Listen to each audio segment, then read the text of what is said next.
All right, today we're going to talk about the HTTP protocol and how it's used and kind of what it looks like and what the purpose of it is for. So the HTTP stands for Hypertext Transfer Protocol, and that's exactly what it is. It's a protocol on how to transfer hypertext, or at least that's what it was when it was first developed back in the early days of the intrawebs, before the internet. But when it was just connected between universities, they had come up with a way of how to transfer hypertext between universities. And that's what it's called, like the hypertext transfer protocol. That's all it is a protocol, and on how to send data back and forth between a client, a client and a server.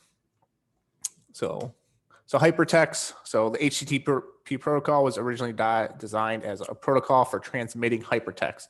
The modern equivalent of that today is HTML, but we can also send a bunch more types of data, than just HTML.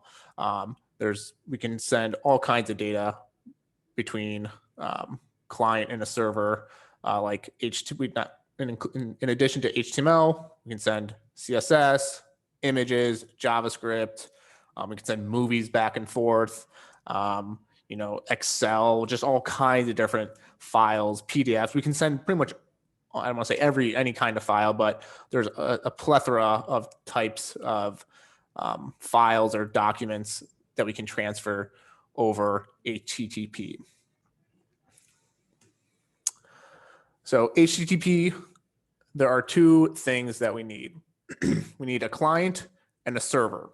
So a client is like me requesting to do something to a server, and the server can, just like in real world terms. So if I'm going to make a request to somebody, so if I go to the DMV and I say, hey, I would like to order some food there, like the DMV, whoever's working there, would essentially be the server, and they would either respond in a specific way, like, hey, we don't serve food here. We issue driver's license, do eye exams, and get license plates.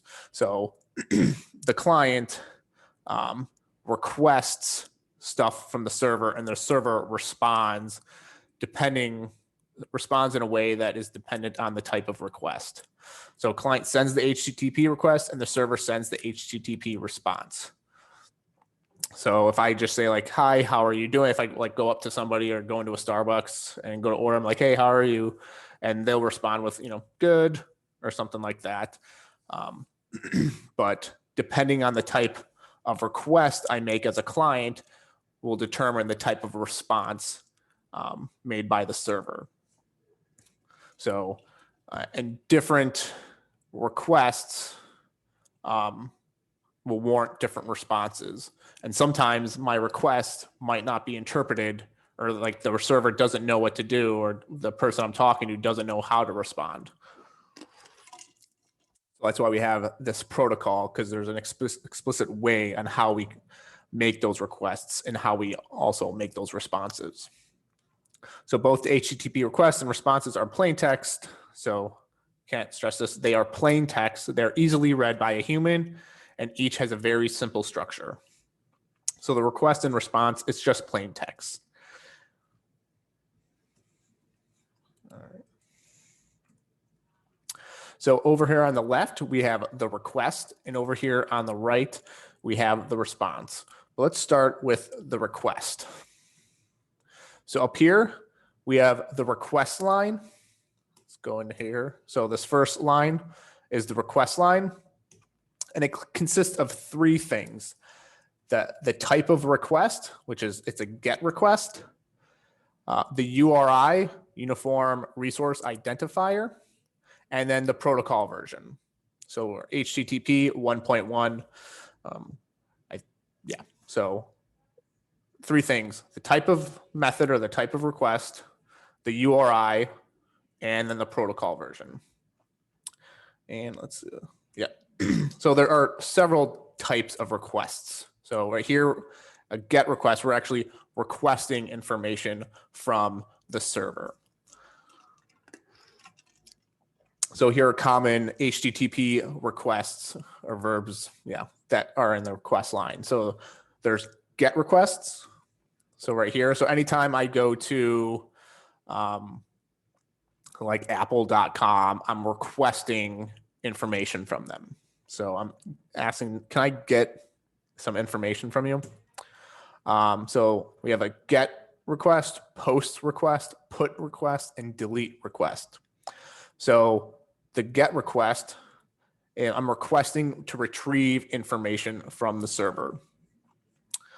So a post request is, hey, I'm requesting to send information. So I'm not really requesting information from their server, but I'm saying, hey, put this data, I'm sending data or a resource to the server. And I want to perhaps maybe save it there at a later, so I can retrieve it at a later time. A put request is I'm updating information on the server that's already there. That is like not it could be, but most often it's related to me as a user. So I'm requesting to update information on the server. Where a post request is there's not data there yet, and I'm asking to save data on the server. And then the delete request is just, hey, I'm requesting to delete information. All right, the request line. The URI is the Uniform Resource Identifier. Let's talk about the URI. So the get request, so this is the request line. Get request followed by the URI, the Uniform Resource Identifier, and followed by the protocol. The URN is the host plus the URI. So the host example.com or google.com followed by the URI. So example.com / bio.html. So the URN is the host name, so google.com or amazon.com, and the URI are followed by the URI. And the URL, which everyone's very familiar with, like, hey, what's that URL, is the protocol, so HTTP, plus the host, which is example.com or google.com, plus the URI right here. So HTTP : example.com / bio.html. So HTTP, there's two different types of HTTP. There's HTTP and HTTPS. Most websites, applications now are HTTPS, which stands for secure. I'm just going to go over here, and you can see over here in this Google Dot, if I highlight it, this is an HTTPS. That means it's secure, and you can tell it's secure in this Chrome browser because it's got this little lock that's on it, like a closing lock. And that means if you ever see a website that doesn't have HTTPS, that means when you're sending information, making requests and responses, if you ever to save data, whenever you're sending data, that data isn't encrypted when it's going through across the interweb. Where HTTPS, it encrypts the request and responses back and forth to the browser.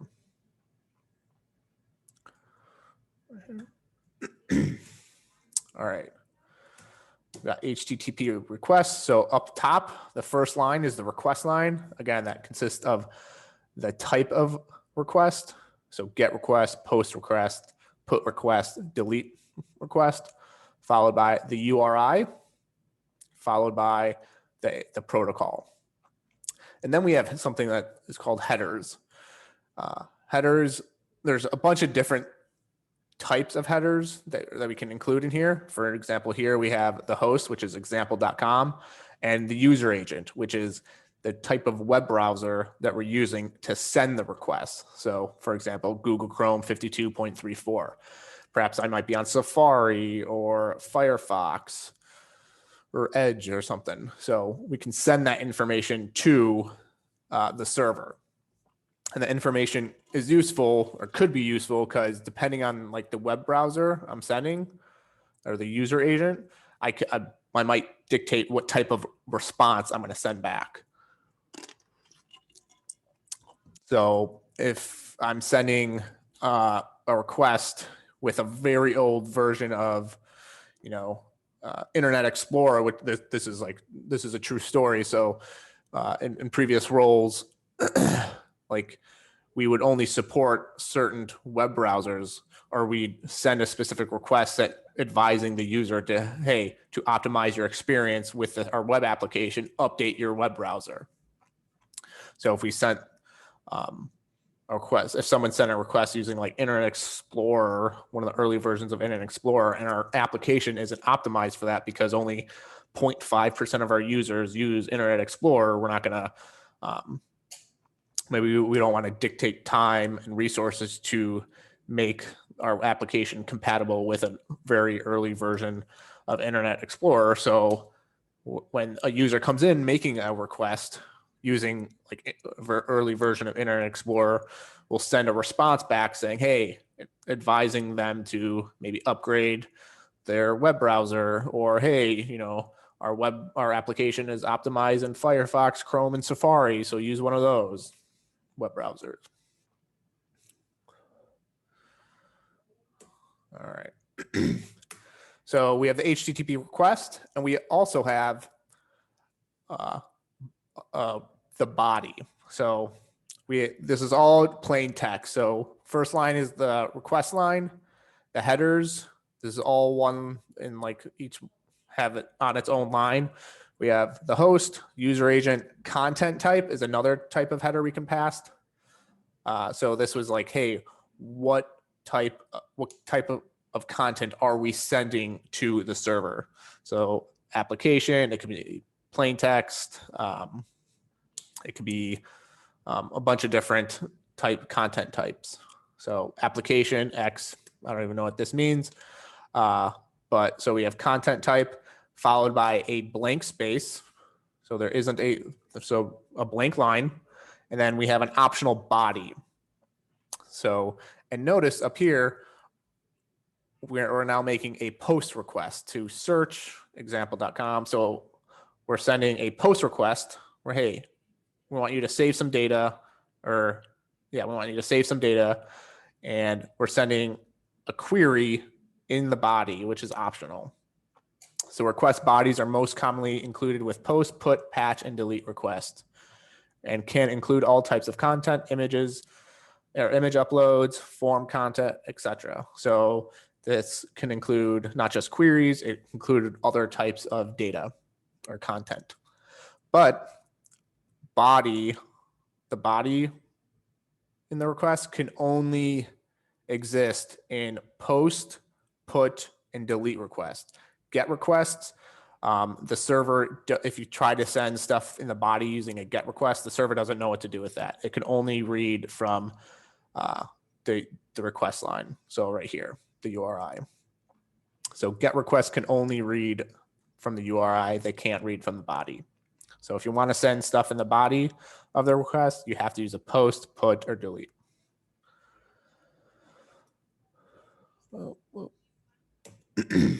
So HTTP request with query params. So up here, we can do a get request. So it's a search followed by a question mark query. So everything after the question mark is a query param. So additional request data can be included as part of the URI instead of being included in the request body. So a lot of times when you search for things in the URL, so if I go to like Amazon and I type in headphones,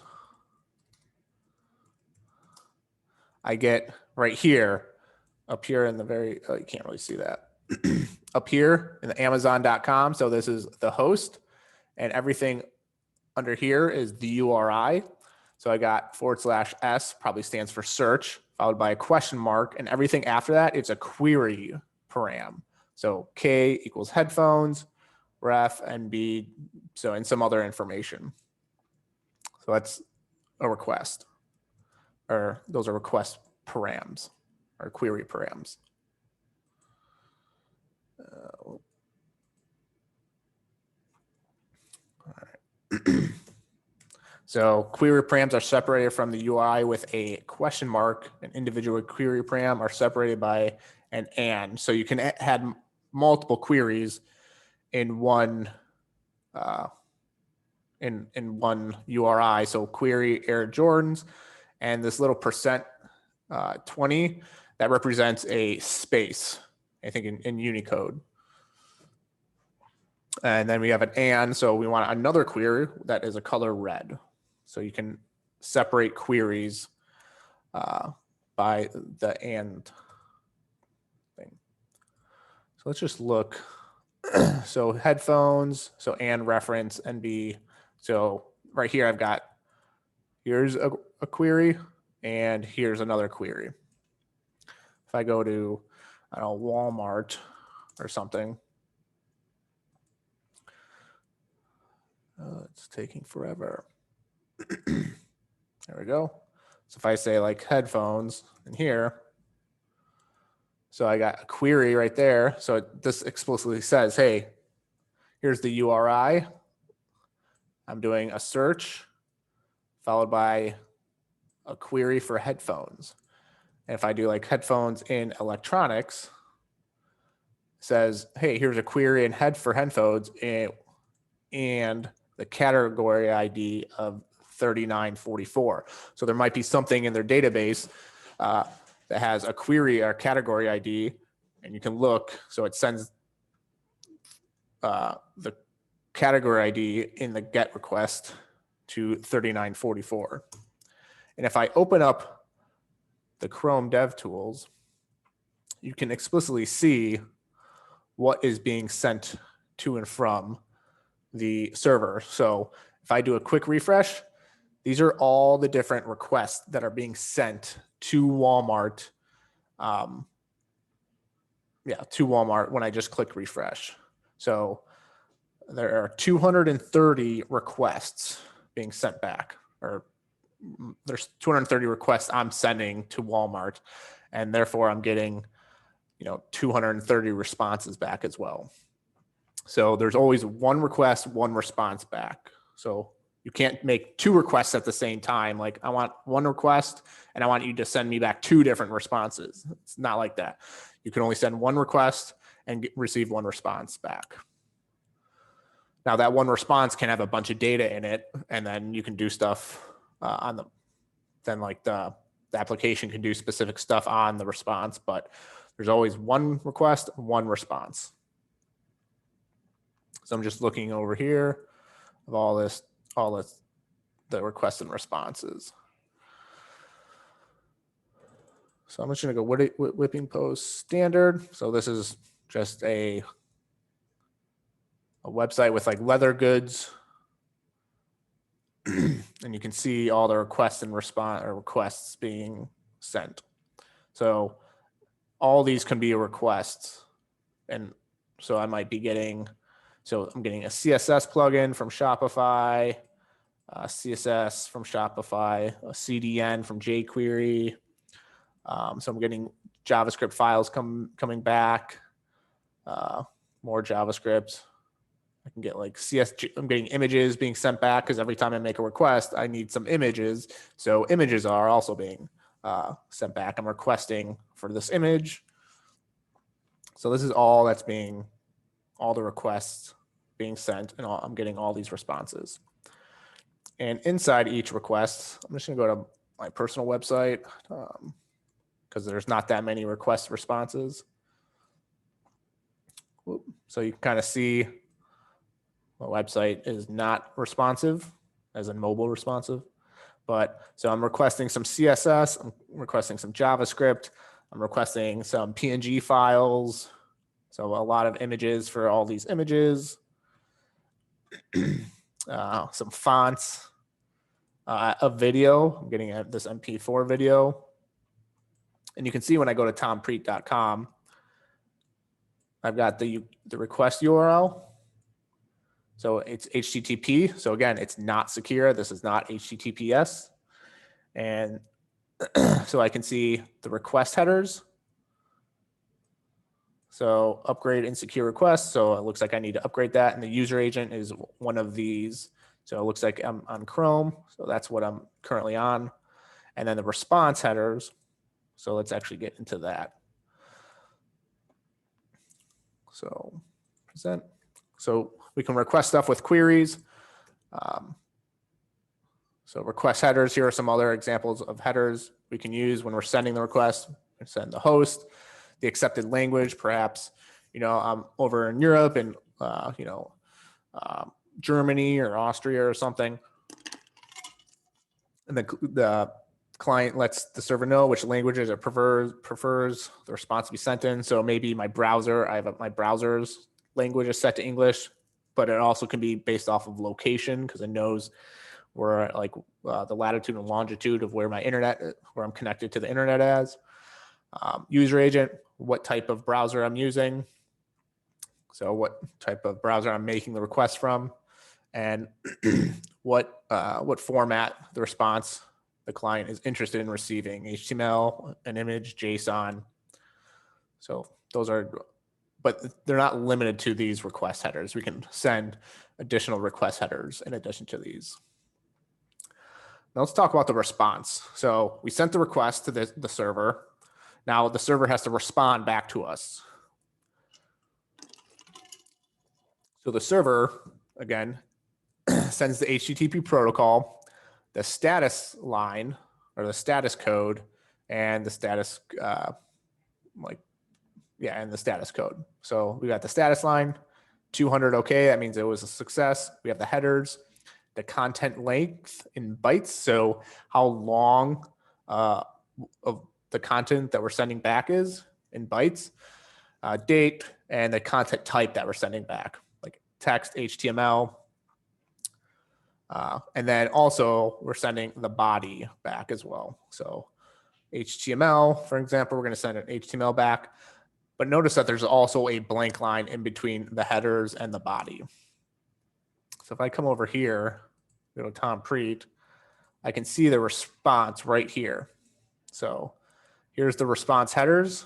So here's what the request URL, the request method, the status code to 200. So here's the request headers as well. The response headers, I got content length, 6237 bytes, content type, text HTML, date, March 3rd, and then some other additional information. So this is probably all Amazon because my server is on S3 right there. And I can see the actual response. This is what's in the body of the response. So it's all this HTML. So if you want to know what the response is of a request, you can just type in, look at the response over here.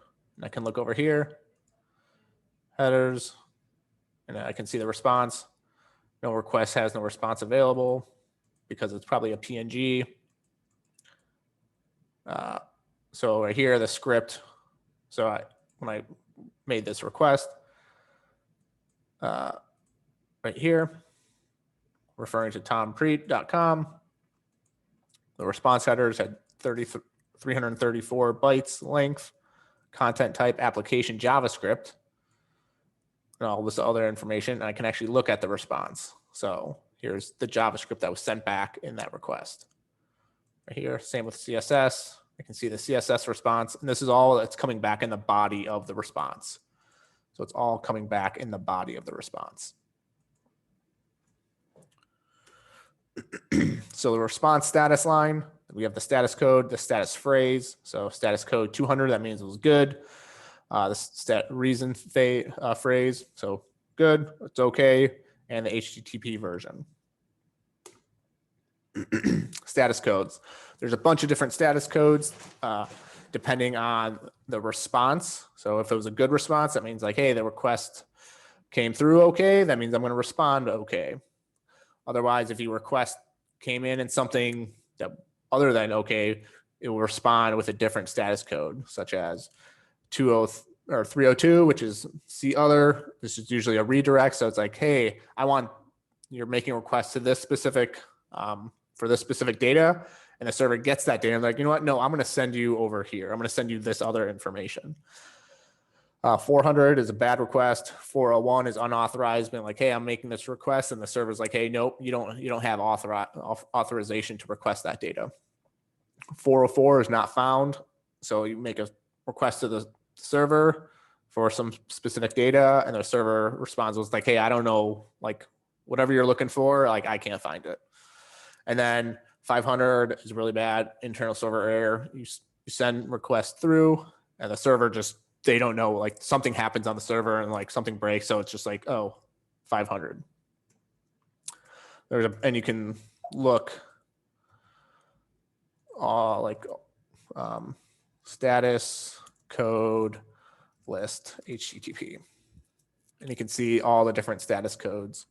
So there's a bunch of different, so there's status codes for everything.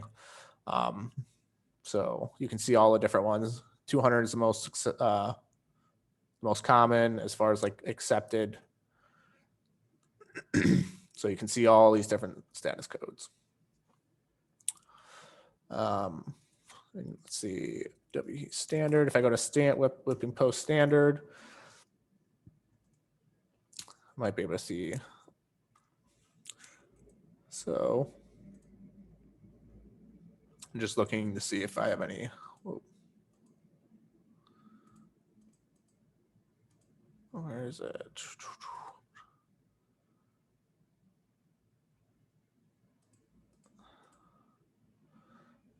No, it's just looking for other status codes. So a bunch of 200s.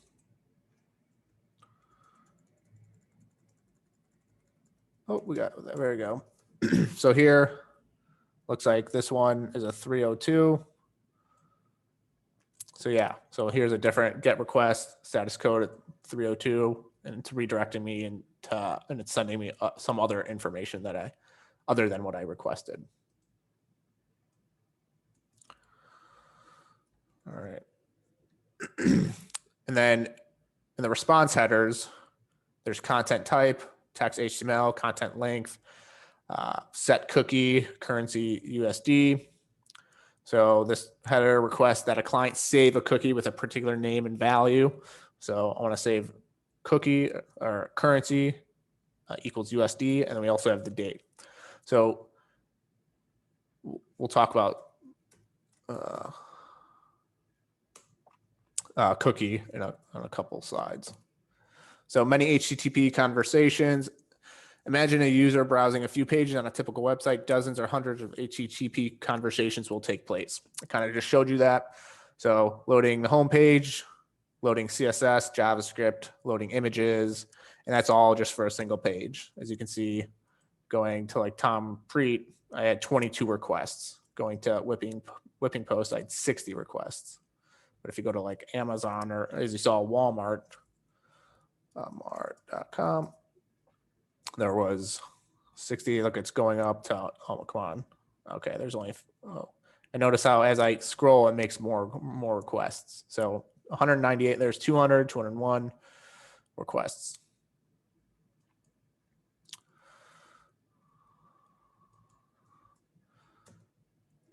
So stateless.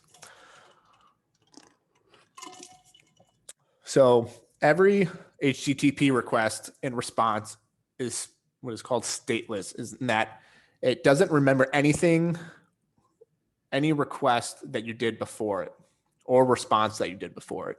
So each HTTP request and response is unique. So there isn't any persistent data that comes between the two request and response. So every HTTP conversation begins with a new connection from the client to the server. It's as if two parties are meeting for the first time. Even requests are made just moments before, having no bearing on the current request. So if I keep on refreshing this, it doesn't know that each request is totally unique. It doesn't know that I just refreshed it. Just like, hey, here's information that you're requesting. Here's information that you're requesting. Every time I do that, it has no recollection that I keep refreshing. Now, So HTTP, when we talk about cookies, HTTP cookies help retain state, like who was logged in or what was their last search across multiple requests. So if you notice when you like go to Facebook or Instagram or Twitter or any application or Asana, if I go like, or if I go to Trello, I may have logged out of Trello. Yeah, I did. If I go to like Amazon, so if I go to Amazon, it knows I'm logged in already. So it made a request, but like it already knew I was logged in. And that's because when I logged in to Amazon, in the response, it may have sent me a cookie and it stored that cookie in the browser. So there's actually, you can store stuff in the browser. So there's a cookie associated with me, Tom Preet. So anytime I log in, or not log in, anytime I just visit Amazon, it sends that cookie in the request. And then it goes to Amazon server, checks on that cookie, sees if it's like related to a specific user, says, hey, Tom Preet has that cookie. That Tom Preet has logged in before. And has logged in and hasn't logged out yet. So let's keep him logged in. And you can kind of see what cookies are. So I just want to see how far. So yeah, let's look at cookies. So if you open up, so here, if I go to application, I can see cookies. So I can click here, cookies. I can see all the cookies that are stored in my web browser from Amazon. So AWS user info, sign. So maybe this is like whether or not I'm signed in, session ID, all this information about me that's being sent. Session token. So maybe this is the cookie that is keeping me signed in right here. Do they have anything related to my location? So some companies store my location in cookies.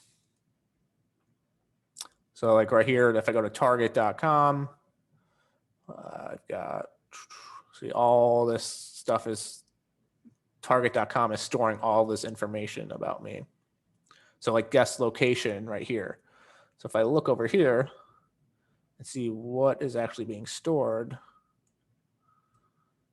so the value of that, of my guest location, is 60607. This is an approximate location of where I'm at. Zip code with latitude and longitude, Illinois, US. So zip code is 60607, 41. It's probably related to, I'm connected to some internet network somewhere.